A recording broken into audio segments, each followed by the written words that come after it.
So I wanted to go over how I apply the bound bands for the swimwear.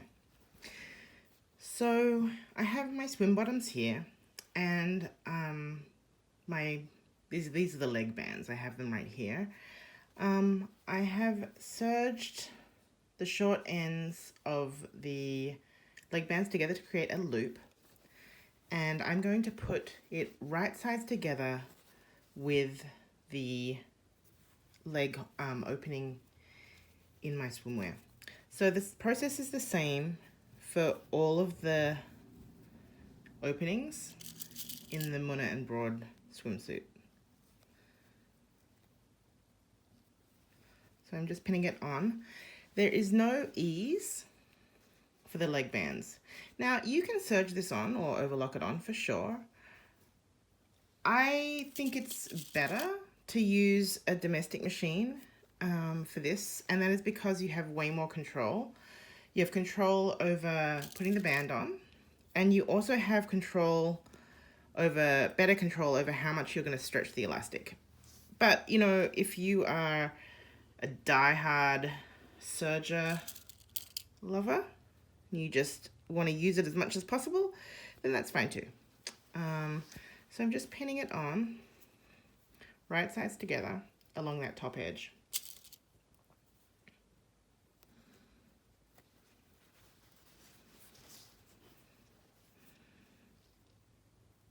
Because there's no ease, there's no worries about dividing it, you know, into quarters or something and dividing the ease up, because there isn't any. So I just pin it round in the loop, just making sure that my lining stays nice and flat, that I'm not kind of catching it.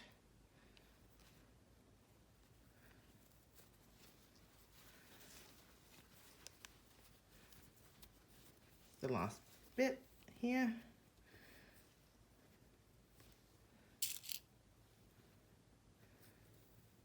So all of this will be hidden. Oops, I've unthreaded my needle somehow here.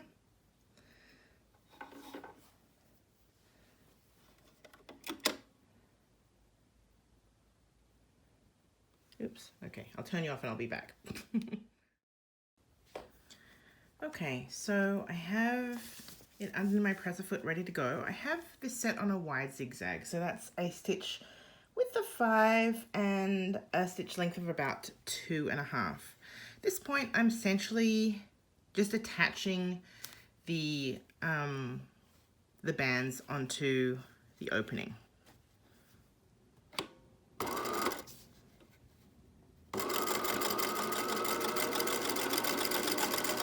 So I'm just zigzagging it on pretty close to the edge.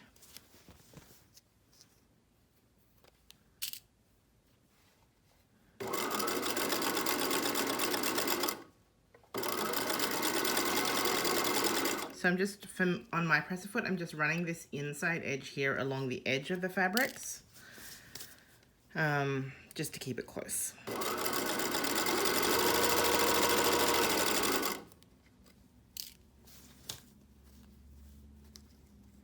Sometimes you get a little bit of a step where you hit a seam. That's okay, you're just gonna kind of blend it out.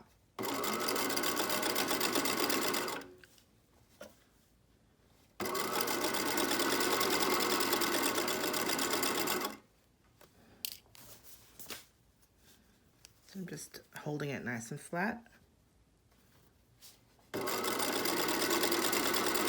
It's important to note that I'm not actually stretching the fabric here at all.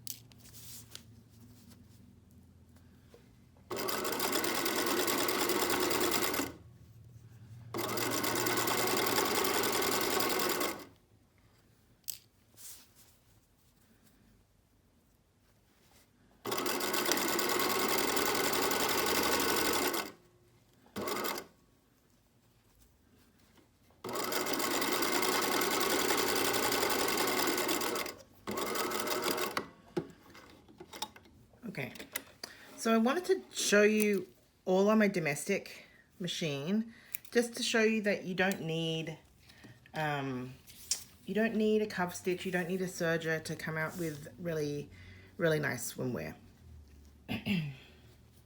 So I'm using this elastic. This is a braided chlorine resisted elastic, and it's 13 millimeters wide, which is approximately 1/2 inch. You can also get stuff that's just like rubber. I actually prefer that, but I wanted to show you with this because this is more widely available. So I'm just going to place that along the edge here. So the edge of the elastic is going to be flush with the edge of, like the raw edge of the fabric. I'm going to start it with this beginning part just a little bit away from the seam. And then I'm going to firstly just anchor it down. I want to sew, I'm using my wide zigzag again, so width of 5 and length of 2.5. I want it so that the left side of the zigzag is close to this left hand edge of the elastic, but not overlapping it. I mean, if you fall off the edge a couple of times, it's not going to be a big deal, but we don't want to be always falling off this side. So just anchoring it in place without any stretch to start with. With swimwear, I find that you want to use a lot less stretch than on, say, underwear. And that's just because of the nature of the fabrics, and the elastic is quite a lot more aggressive than fold over elastic. I also like to apply the elastic in this way because I like to customize the amount of stretch that I put in different areas of the swimsuit. So this first part that I'm going to do is actually like the back, so like the bottom edge of the back, so like the leg opening for the back, and because your bottom is round, we want the material to cup your peach. So giving a little bit more stretch on this back side is going to actually make the swimsuit fit really well. Whereas on the front side, so the front of the leg opening, we really don't want much stretch at all because we don't want it to like cut in there and chafe, and the same, you know, underneath. So if you have a computerized machine and you can set the needle to stop in the downwards position, I would recommend that. So I've got this first part anchored, so I'm able to stretch against it. If you have done, if you have made underwear, then you know there's a bit of an art to stretching the elastic but not stretching the fabric. And we're going to use that same technique here. So I'm going to give a little bit of a stretch to the elastic. So my thumbs start even, pull the elastic back a bit, just a bit. And then I'm going to grab it with this thumb, holding it taut. If I were to release this, you would see the elastic is at its natural position, but there's a fold that's developed in the fabric. So we just want to pull it. I'm not going to overstretch it, so I don't want to stretch it so the fabric is stretching it. I'm just pulling it so that the elastic and the fabric is both flat.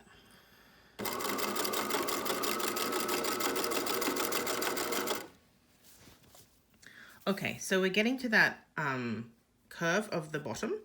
So I'm going to give a little bit more of a stretch.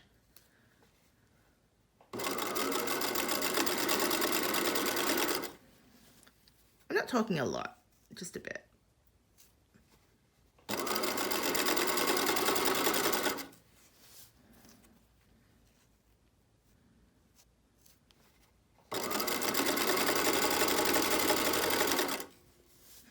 I'm pulling it from behind as well. Okay, so here's that back crotch seam. So once I cross this point, I'm going to reduce the amount of stretch I'm putting in. So still going to give it a little bit of a stretch, because if I don't give any, it could like actually bag out. So we don't want that. So a little bit of a stretch, same thing.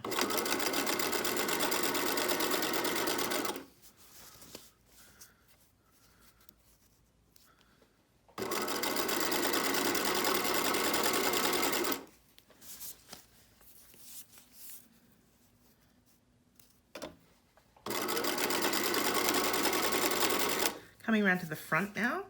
And remember how I said along the front side of the leg opening, you don't want much stretch either. So just a little bit. Don't know if you can tell, but I'm putting about half as much as I did for the back side. So if I did 25% on the back side, this is like 10%. It's quite minimal, just enough to hold it in place.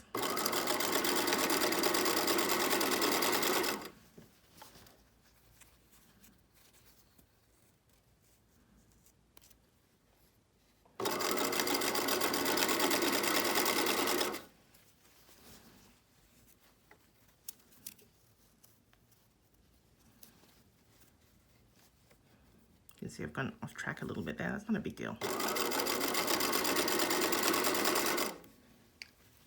Go.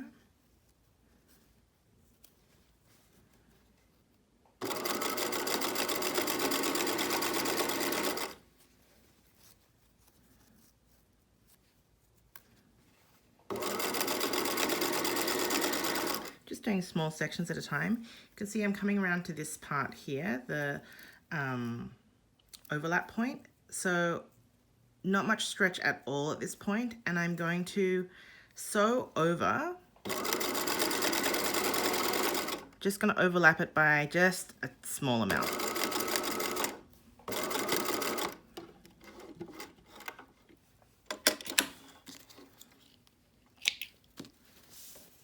So can you see? I'm just going to snip this excess elastic off. I'm just going to check actually before I do that I did overlap it, and I did. You don't want a gap in your elastic. So can you see I've just overlapped it by a very small amount. Okay, at this point I would recommend going along and any bits of fabric that are hanging over the edge here, just trim them off. So you can see there's a little bit of lining here. Just be careful not to cut the elastic. Just checking. If you want to, you can do the other bands as well and leave it at this point and try it on to make sure that the fit is appropriate for you.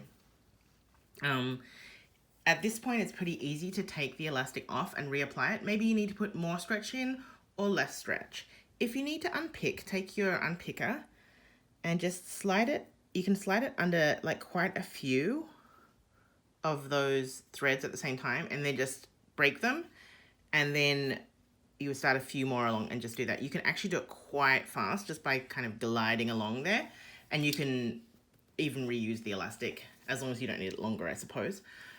So that's not a problem. Okay.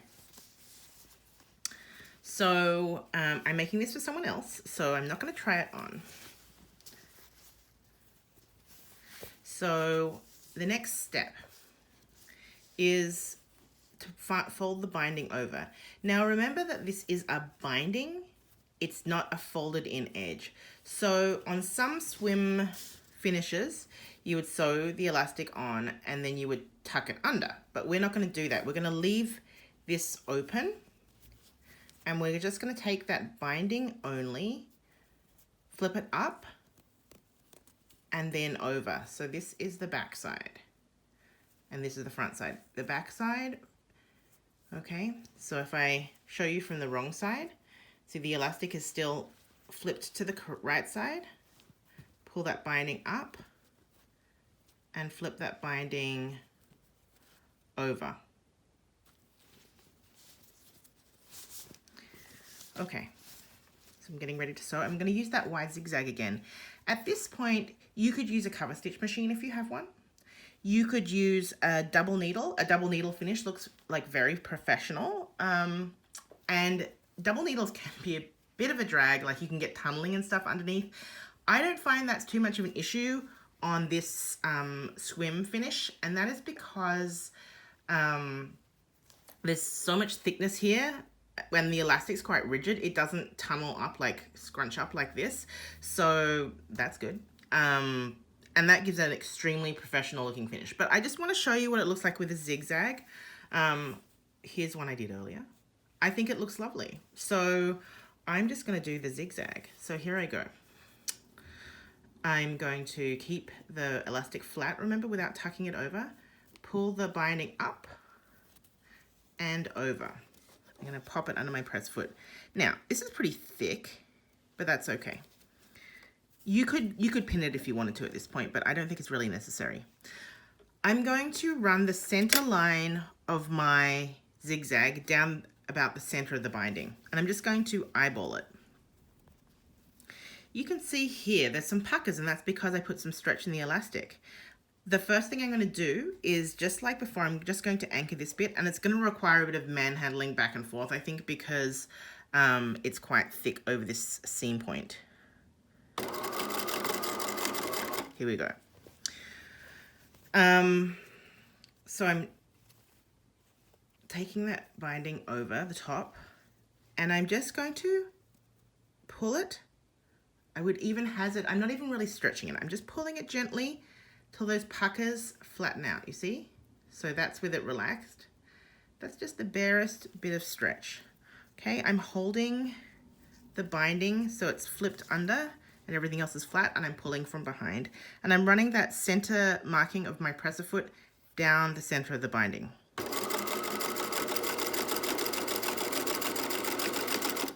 Again, I'm just doing short sections. Okay, this bit's more heavily gathered, you can see. Because I did more stretch in the elastic, I'm pulling that binding around the back. Okay, and giving it just a little bit of ease so that it flattens out.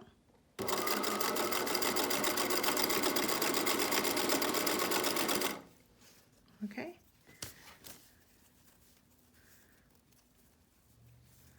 Tucking it around. I find that doing this flapping thing, I don't know what you would call it, does help to get everything to lay flat.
So that's what that finish looks like. And this is the back, okay? Obviously, this extra fabric is not what we want. So take a pair of scissors or something. I have these embroidery scissors. I'm gonna just use these. They're probably not the best thing, but they'll do. So I'm gonna trim off this extra binding close to the stitching line. So I'm gonna slide that blade underneath. I'm just being really careful not to cut my lining. Really don't want to do that. And this is probably the most tedious part of it, to be honest. If you have duckbill scissors, they would be awesome for this. I don't have any. These are really dreadful scissors. I'm gonna try my clippers.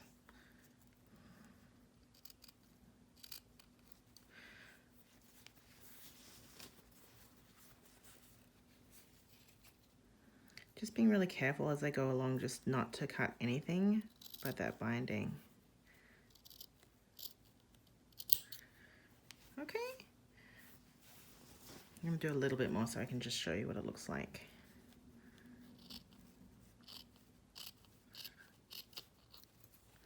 There we go. So that's a nice clean finish on the wrong side. That's the right side and that's the wrong side. This won't fray, and I really like this edge because it's nice and like soft and rounded on this side. So it won't cause chafing or rubbing. It's a nice soft edge for you. So I hope that helped you, and happy sewing.